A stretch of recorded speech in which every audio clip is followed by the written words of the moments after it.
Nagbabala naman si President Rodrigo Duterte na babawiin niya ang idineklarang unilateral ceasefire kapag hindi na ipaliwanag ng CPP ang nangyaring ambush sa Davao del Norte. Balitang hatid ni Joseph Morong.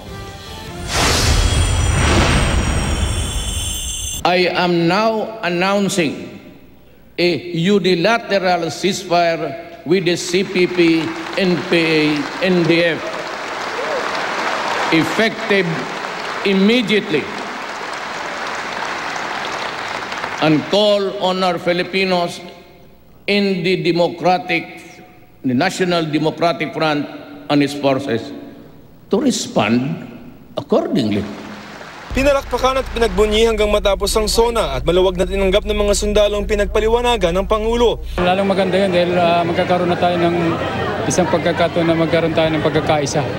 Pero may lamat nga ba sa tiwala sa Communist Party of the Philippines o CPP na naaninag sa talumpati nitong Martes? It is always a comforting thought that mayroon akong armed forces na ready just in case hindi tayo magkaintindihan. At tuluyan ba yang nabasag kasunod ng pag-ambush kahapon ng mga umuning miyembro ng CPP New People's Army sa ilang armadong sibilyan kakampihan ng gobyerno sa Kapalong, Davao del Norte?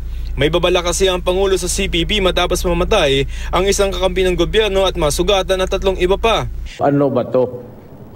Are we into this truce or are we not?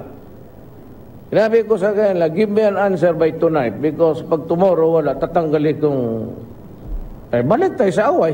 Itong kaso na nangyari sa Davao ay imbestigahin at makakuha ng report at saka makagawa ng appropriate solution. Within a short time, makagagawa na rin ang CPP ng Declaration of Unilateral Ceasefire. Pero kung tutusin, gobyerno pa lang naman ang nagdeklara ng ceasefire at unilateral yan. Ibig sabihin, hindi magsasagawa ng operasyon ng AFP kahit walang katapat na ceasefire declaration mula sa CPP.